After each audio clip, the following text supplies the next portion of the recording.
The new season has finally arrived, and although Riot don't seem to be aware of that, it's time for all of us to go over the best champions to main for each and every single role. I'm your host Virkayu, and I release this video every year with Mobalytics, and here we are not concerned with meta picks, although some of them may be very good meta picks. We are choosing the champions that have the best consistency, longevity, and those that will be able to function in the widest variety of metas. Those that will not necessarily be thrown to the curb and ignored like Vale, or if you're a League boomer, Olaf, if you remember that term from Season 4.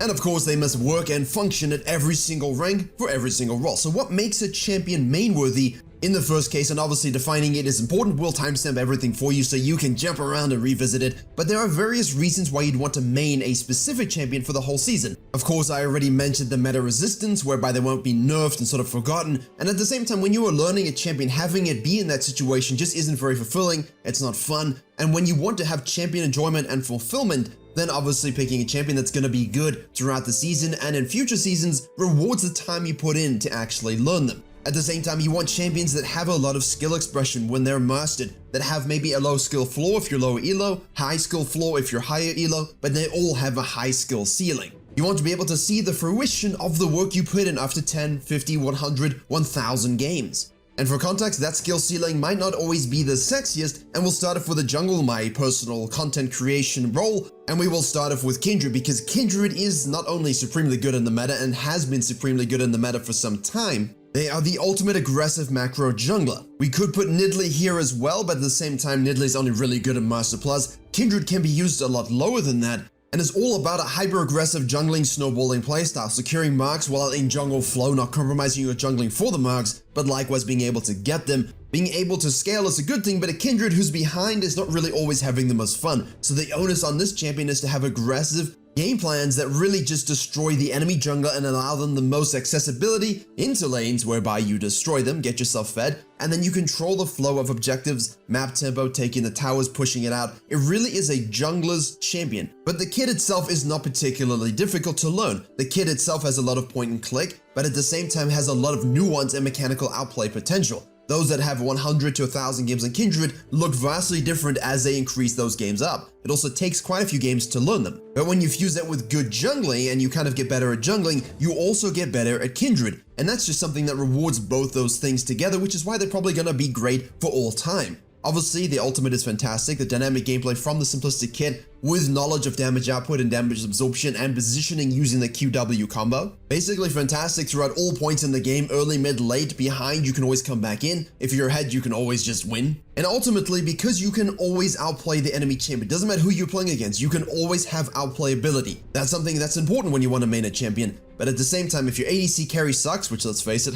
sorry guys, your section, I'll praise you, this section I've got to flame you, that's how it is. You know what, in the ADC section, I'll say jungle div for you, okay? But you can do their job for them. You like the damage because your ADC is not in the game, well, you take the dragons, you take the towers, you do the backline, you kill the tank, you shred them with your Kraken, you've got build versatility from here until Christmas, and you are literally death. How cool is that? Next up, we have Zac, who is not literally death, but he's literally unkillable because of his sustained CC, and honestly, too high damage. The first thing that comes to champion main is enjoyment, and honestly, Zac is one of the most fun tanks in the game for you to play. You have a variety of combos, unique orders you can use to CC, specific sort of niche things you can do like, hey guy, TP to my blobbies, or hey, you're doing a Baron, I'm gonna E across the pit and smite that sucker from you. Sure, he's not the most dynamic champion in terms of jungling playstyles and game plans, but at the same time, the ganking strengths are just so funny because there's nothing anyone can do about it. You push up, I might kill you. I'm gonna max E and you will die. Hey guys, you water deep, doesn't matter, I'm gonna go around and E from the other side of the map. You will die.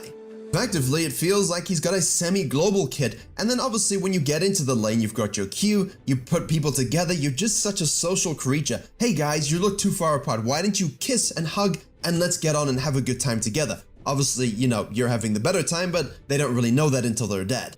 Versatile atomization might not always necessarily be the term we use here, but you can go demonic damage if you want, you should actually. You can just go full tank and go Radiant Virtue and heal everyone and your teammates, and you could also even go an even Shroud, although I don't really recommend that, so do we have itemization versatility? Hypothetically, but if you're playing the champion properly, Demonic's Embrace, Jack Show, Sunfire, you know, just burn up the map. But essentially, you've got the meta resistance because he's been so damn strong for so many years. In fact, even when I was first climbing many moons ago, Zac was one of the first junglers I used to reach my original peaks. He's always by far the strongest CC tank in the game. He's great in Clash, great in solo queue, great in flags, great in normals, great in ARAMs, great in Nexus Blists, great in Earth mode. He's great all the time. So you can stack the mastery points, have the damage, have the CC, and enjoy yourself, while the enemy does not.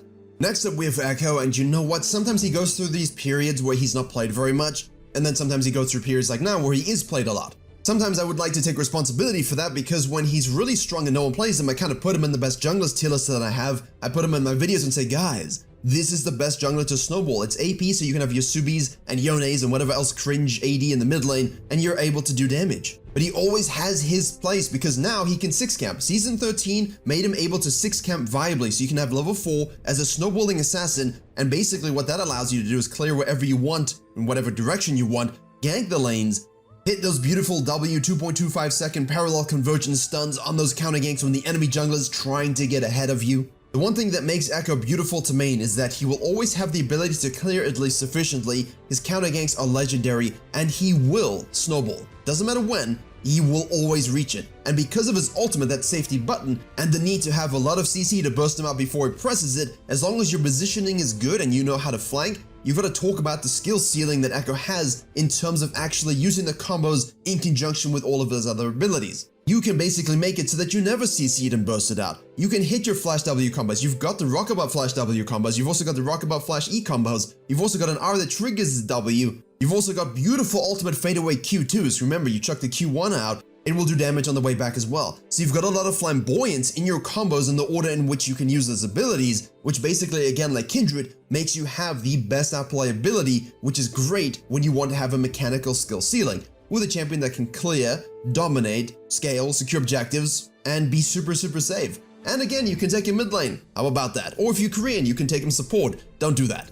Next, we have Fiddlesticks, the golden poster boy for absolutely unique junglers that Riot will always want to have at a good win rate because only about 3 people play him. More people should, and they don't. You should. Most people thought he would take a huge hit. Anyone who went to PBE was like, well, no, my clears are slow. It's like, well, did you just do a regular clear? Okay, you're fine, right? There you go. Because it's healthy, because he has damage, because he can just sequence faster than anybody, because he's got a game-changing ultimate, because he scales, and because he thrives against the AoE ARAM gaming of solo queue, he gives you the absolute full package to win the game in one moment. Shitty game? Just hit one ultimate. Team all through a fight but everyone's low? Clean it up for the Penta. He is incredibly meta resistant because he is totally and utterly unique. Yes, I put him as high in my own personal ratings just because he's so different that there's not a lot of transferable skills, which makes him one of the best champions to main. You're going to have the learning process, and he's never really in the patch notes unless he gets into the lane, so Riot really want him to be in the jungle, so you're never going to have the issue where he just gets removed from the role. It forces enemies to consistently think about his positioning, where he might yeet from, and with the ability to have a lot of versatility and atomization, although we do go Rockabout as standard, it provides a lot of satisfaction to those junglers who like to think about the game in a unique way. Have you tried the Hex Flash tech, for example? That's a good one. That's on my gameplay channel. That is fun. Whereas Vi makes the ADCs, sorry again guys, not have fun. Super reliable meta resistant pick, and honestly not that great of a champion at the moment, but also not that bad of a champion at the moment. Which means, right, I don't really care about her being in or out of the meta. She's always going to be fringe because of her simplicity, because of her predictability, but therein comes your ability to make outplays. Q flash Qs, you've got total lockdown with your ultimate for any champion that might be in the game that frustrates you with mobility, you've got percentage HP damage, you've got a shield passive, your W is passive, so if you're someone who doesn't like thinking about pressing buttons, you know, like a Malzahar player, then, you know, this is a good one.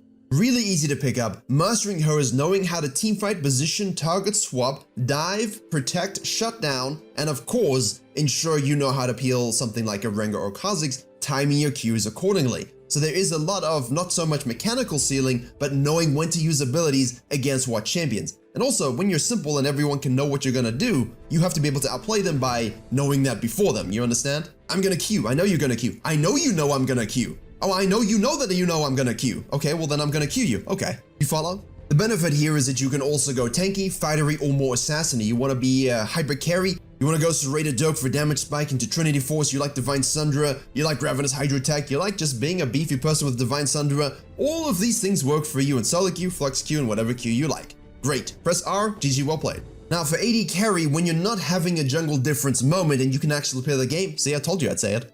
Firstly, we have to talk about Kai'Sa because obviously the most popular AD carry and champion in the entire game, outside of maybe like, Ahri and Lux skins, she works well into most comps. Yeah, she has a range issue and a scaling issue, but she can work with most supports. You have an enchanter that can peel and help you through laning phase? Great! You have an engaged support that can kind of go in and force you to ult and reposition? Also great! A fairly safe pick overall provided you can lane appropriately. Now, she does also have a steep initial learning curve when it comes to damage limits with Q, W, autos, and passives, and also learning her itemization along with her evolved abilities can be difficult, but is honestly incredibly rewarding when you get it right and understand those spikes. Also has fantastic damage regardless of the targets. You can pure burst and squishies, you can tank shred, and if you're a dumbass like me, you're going AP Kai'Sa in the jungle for that 3-item spike of destiny. You build a Noon Quiver and then you do the full regular AP itemization build, then you sell the Noon Quiver for crown, boom, all 3 evolves. It's terrible, don't do it, but it's fun. And so that's the kind of thing that Kai'Sa presents. Great abilities to outplay and self-peel with E stealth movement that obviously gets that enhanced cooldown, as well as the ultimate for repositioning and shields.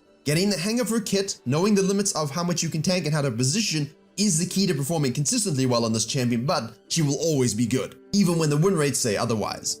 Next up, we have Varus, who is a very consistent and somewhat underrated champion, except, not really underrated recently, but in terms of going bot lane and actually being usable when he's not pro pick or ban. But more so in lower ranks, as high elo players are always playing a lot of Varus, especially at the moment, but he can be played very effectively weak side or strong side depending on the matchups, although that can be said for many things, like game state and priority, but at the same time, because of his CC and the burst damage that he brings forth and the turn damage that he brings forth when people misplay on him, that provides you a certain window into these opportunities. That AoE crowd control is so useful when behind that as an ADC like Ashe, when you have a really rough time in the game because again, jungle difference or support gap maybe, that at the very least you will provide utility and prosperity for your team, being able to lock down someone that they can't play around and say, you're welcome guys. He has various itemization options with on-hit attack speed and AP, meaning he's also suitable than off-roll if you wanted to go to the mid lane. So again, this best champions to main thing kind of provides you the options to take things into other roles.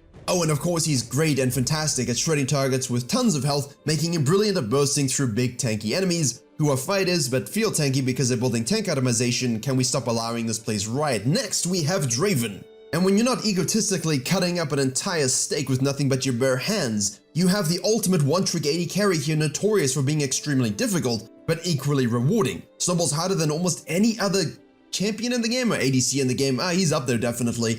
Due to the gold generation passive, meaning you can also 1v9 by snowballing much the way the junglers use Treasure Hunter and Futures Market. Basically, you can solo carry if you get ahead in the early game. Basically, if you're good in the lane and have good mechanics, you can win the game. You just have to get the hang of the catching axes, interrupting dashes in anticipation with your E, spamming the W movement speed to kite appropriately, and obviously the global ultimate to use to finish off those targets or miss entirely and go, oh well. While Draven lanes do like to be aggressive, he does work well with enchanters, utility supports, engaging CC machines too, and he can always get fed no matter what his support is or what the matchup is. Play perfectly and you will win and you will climb. Draven is the prime ADC ego tool.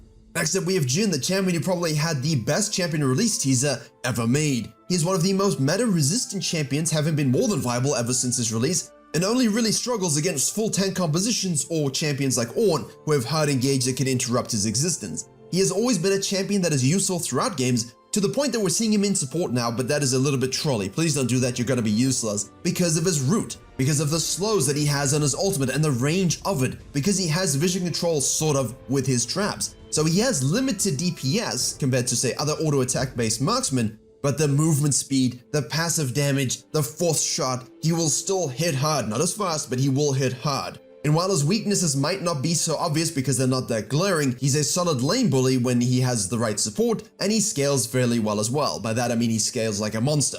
Next up we have Samira, who can feel a little bit trash in a lot of cases. She can feel like she's a champion that's not going to perform well in certain parts of the meta, but that means she's just more situational than other picks on this list, but she still has that insane solo carry potential, and it is immensely high. If you can understand how to navigate weak lanes and weak metas, then you have the ability to dominate entire games, especially against comps with low CC, due to your mobilities and resets on E, as well as the sheer amount of AoE damage and healing. She can outplay enemies against all odds due to the wind wall mechanic in her W and her burst, which of course she should never have that wind wall mechanic, but she has it, and she also has outrageous aggressive bot lane synergies with champions like Nautilus and Rel. Although please, I'd much rather see her Rel. This champion's actually very good and underrated. Use her. And now we sprinkle ourselves over to the mid lane where the supports and junglers are coalescing for a good old-fashioned smackdown of your Kassadin. Or if the Kassadin's on your team, you should be doing that to gang for it. Some people might think this is a controversial choice in this video, but it's not, because he's always good in the right hands, especially if you are of German descent. It will always take some serious nerfing and tinkering to make this champion just not exist, but then he just doesn't exist. But he's always going to be good because of his scaling. Even when he's weaker early or struggling in laning matchups, a good Kassadin will find ways to get fed, get 11, get 16, and GG the game. He's always been a good pick because of his strengths in the late game because of those spikes, and probably some of the best scaling from the mid game onward. You think you have a Kayle, but when you have a Kassadin, you gotta think about it the same way, because Kassadins are actually competent in the early part of the game. He's very flexible with strong itemization, the new Rod of Ages, you've got Crown of the Shattered Queen, and also any of the other mage mythics if you wanted the Everfrost stun gaming. Essentially what you're looking at is a machine gap closing, one-shotting, anti-mage, shielding, kind of goon squatting, roaming, 1v9 potential mid laner. And the benefit of this champion is that once you snowball him, even with 1 or 2 gangs, he can absolutely take over. And if you're a jungler support, you want that. You want him to go bot lane, you want him to go top lane, you want him to take his impact, translate it, get 11 while everyone's 8, and the game will just be over. You don't need to wait until 16 to win with Kassadin. You just gotta snowball him ahead of everyone else and just watch the beauty unfold of a Kassadin one-shotting their entire team. The interesting one here is Vex, because she's been in a bit of a weird spot overall since her release. People kind of thought, hey, she's good, she's bad. But you know what, even if she kind of has issues in certain matchups, it's important that you understand that all champions on this list in every single role will have counters, will have things that make them more difficult to execute. But maining them means you understand how to lose or play around those things gracefully, so that you can accentuate those champion strengths because you're maining them and you know them, you live them. And at the same time, she has some incredibly good matchups, making her a solid counterpick into high mobility, low range champions like Yasuo.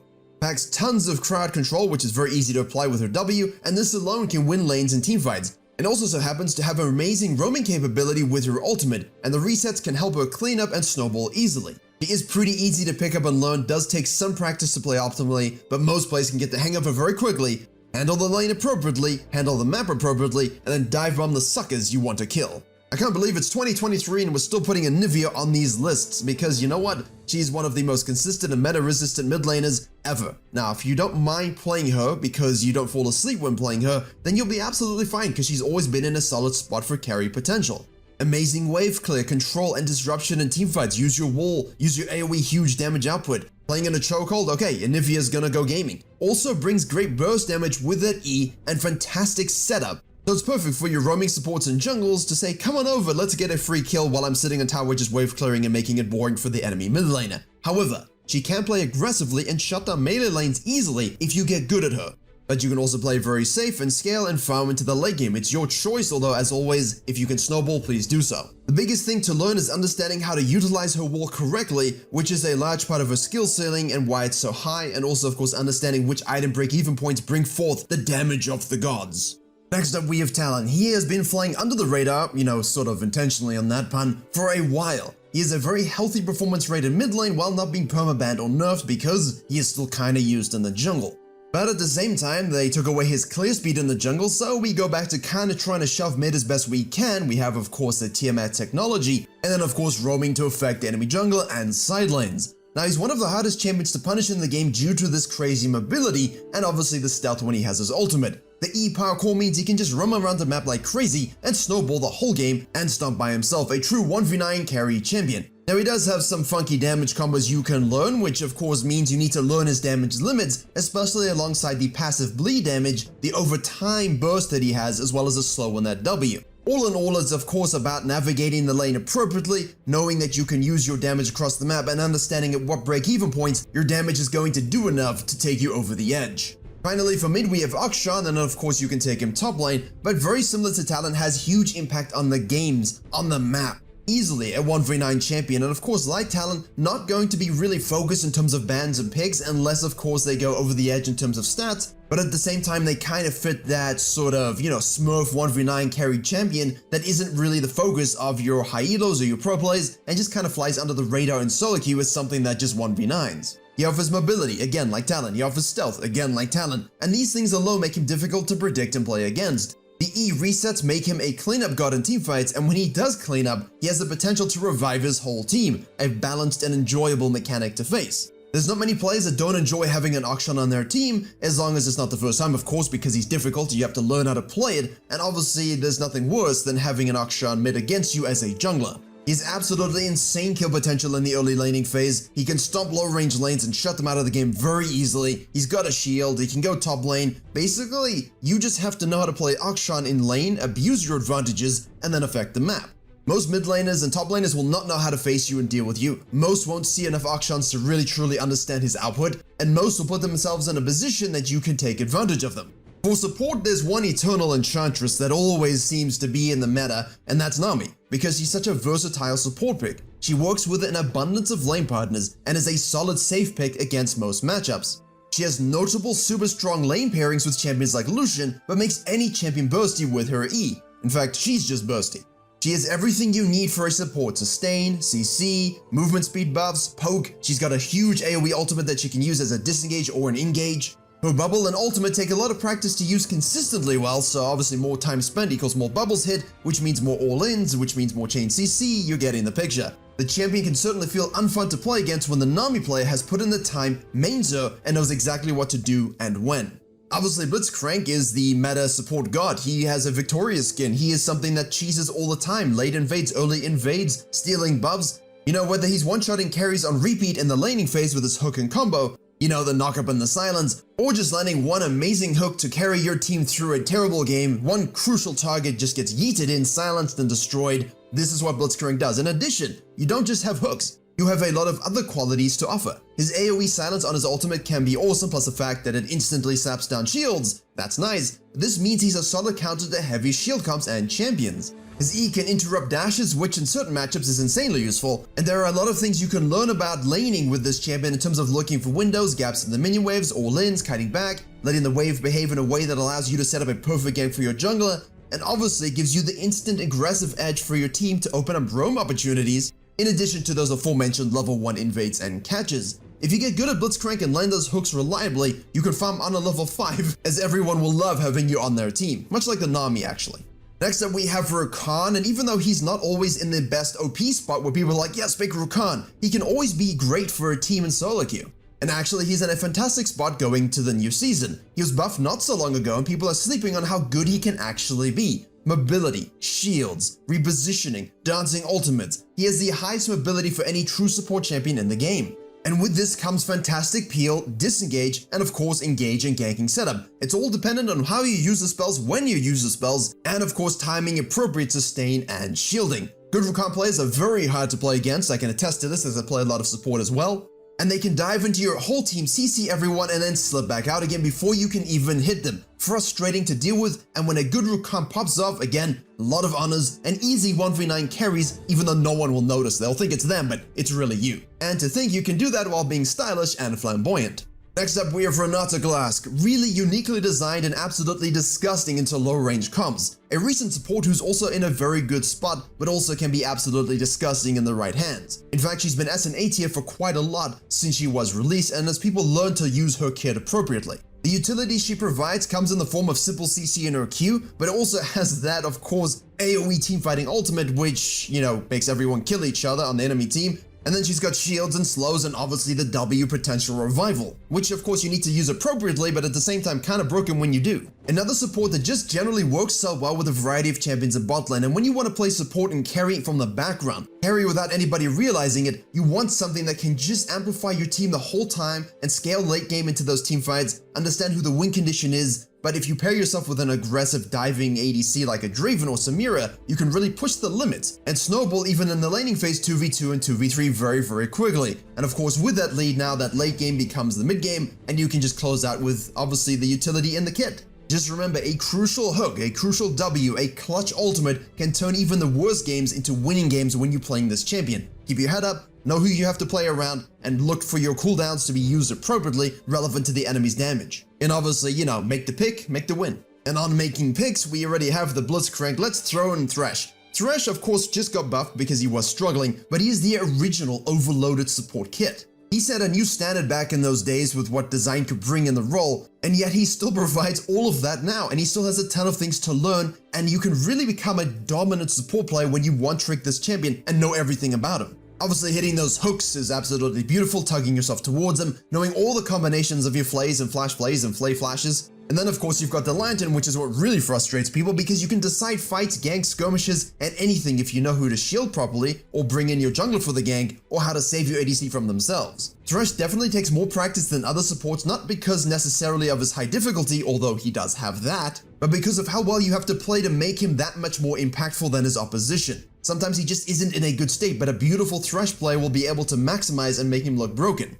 If Sona is staying alive, for example, and spamming heals and poke, but you are missing all your Qs, you're failing your flays, you don't know how to flash properly, you don't have Hex Flash, you're gonna have a rough time scaling into the game, you'll just be abused out of lane. Play to thy strengths, Mr. Thresh, and one of the biggest reasons for maining Thresh throughout the season is because he's just so damn fun to play well. There's nothing more satisfying than 2v3ing alongside your duo partner in that bottom lane. When those games come and you're in the zone, you've put in the time, you're landing every hook, every flay, every lantern is perfect, you're moving around the map with flow, you're ganking mid, you're ganking top, you're there for the Herald, you're there for the Dragon, and everywhere Thresh is and everyone loves Thresh. And finally, we move to Love Island, where two people will try to reconcile the differences in a good old-fashioned fistfight. Riven is the first one up, and she's probably the top lane champion you'll get the most rewards from based upon the time you spent playing her. When we say a champion has tons of animation and cancelling combos and tips and tricks, we literally mean that when it comes to Riven, and this will take you a fair amount of time to master and a solid amount of hours in practice still to really get right. Then you've got to learn all the matchups, the limit testing, the build options, and how to play her in each stage of the game too. She takes practice to play well in teamfights as well. You need to understand wave management, you need to understand split pushing, and you get the point about how much you need to learn to make this champion work. But once you've spent that time, and I don't mean to make it sound overwhelming, but it's true, it takes time, you will have a super fun, very well designed champion, you know, not for enemy people, but for you, who could really outplay her enemies against all the odds, and always has a little niche part of the meta where she's hidden OP and no one really plays her anymore, so you get away with it. Next up, we have one of the most Chad-like champions in the game, Shen. Not too much needs to be explained about him because we all know what his ultimate does at this point. But this champion has always been one of the most consistent performers for as long as we can remember, and he works in any single team comp. He's very easy to pick up and learn on a basic level. His kit is straightforward, you know, with a taunt and of course bringing your Q for the extra damage, and your W to stop people auto-attacking you to death. But it's more about not only learning that micro and trading patterns and laning matchups and things like that, and also about how to influence the map with your ultimate and still not lose lane at the same time. It is something that takes a lot of time to balance perfectly, much like farming and ganking in the jungle. Shen also has a much better time in most lanes than people give him credit for. They underestimate his damage output, we always know that from the X-Patu videos.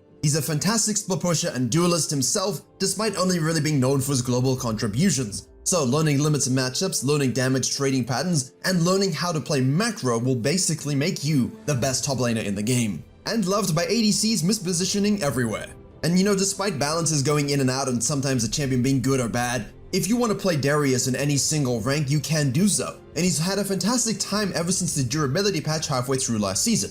And still with no nerfs, it's safe to say he's pretty safe to pick in the top lane without really worrying about right coming for him. While he does have his kiteability issues and certain problems getting onto people, and obviously he doesn't always have the best matchups permanently, he has huge amounts of 1v9 potential. And now that he can basically go Flash Ghost every game without being punished for not taking TP, it's much easier to scale into those teamfights better, to win that top lane harder, to move that into jungle invasions, herald control, dragon rotations. His fantastic laning strengths with solid early game damage, a level 6 power spike, bleed damage, healing, 1v2 potential, sustain and burst, and obviously when you're fed those pentakill possibilities, he is a complete monster, very hard to shut down, and a good Darius will understand the bad matchups, he will understand the good matchups, and he knows how to play aggressively to take over games himself.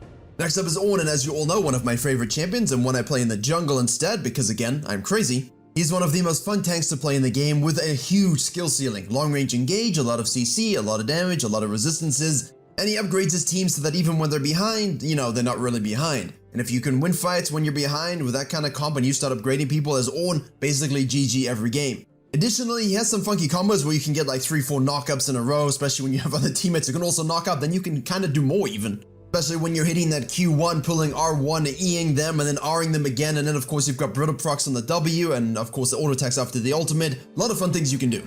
He can impact games from 1v1ing and winning top lane through great laning. He can weak side if you want to and just scale for team fights. He can roam to his mid lane with the ultimate or the dragon fights TP back top lane. There's not much he can't do to influence games early and often, and there's not much he can't do once you get into the late game and you giga scale. If you enjoy real tanky frontline disruption playstyle, engage and peeling, and love helping your team as much as possible, while also having the ability to 1v1 people on Love Island, you cannot go wrong with Ornn. And he's handsome. Finally, we have the good champion, the champion that has a Cho'Gath ult in her kit, does true damage, has shield, amazing mobility, lockdown ultimate, and of course, did I mention true damage? Plus shields. That's Camille. She's looking spicy, she's looking strong, as she always does. A lot of her counter picks are not as strong as they have been, they've been nerfed, and she was already in a fantastic spot and has been for a long time actually. So any newer players of the last few years know how meta resistant she can be. She'll find a way to be relevant, and even when you're losing lane, right, you have long range engage and lockdown that can always be useful. What she offers in top lane is strong trading power with her passive and her Q. She has sustain, she has slows with her W, she has amazing mobility with her E again to disengage or engage,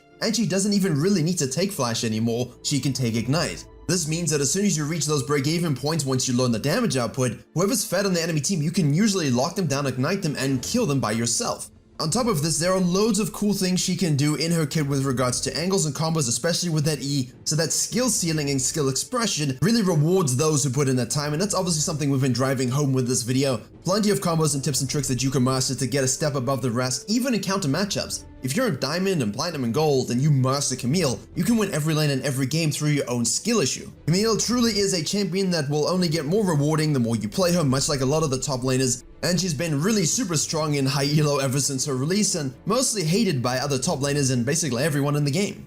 And with that, my voice is a little bit torched. Don't forget the Mobalytics Companion Guide has all of these tips for counters and how to play them in the live companion. Don't forget, I'm Virkayu. You can head over for jungle tips and tricks on my main channel, which will be linked below. Thank you very much for watching, and as always, we will see you all in the next tutorial.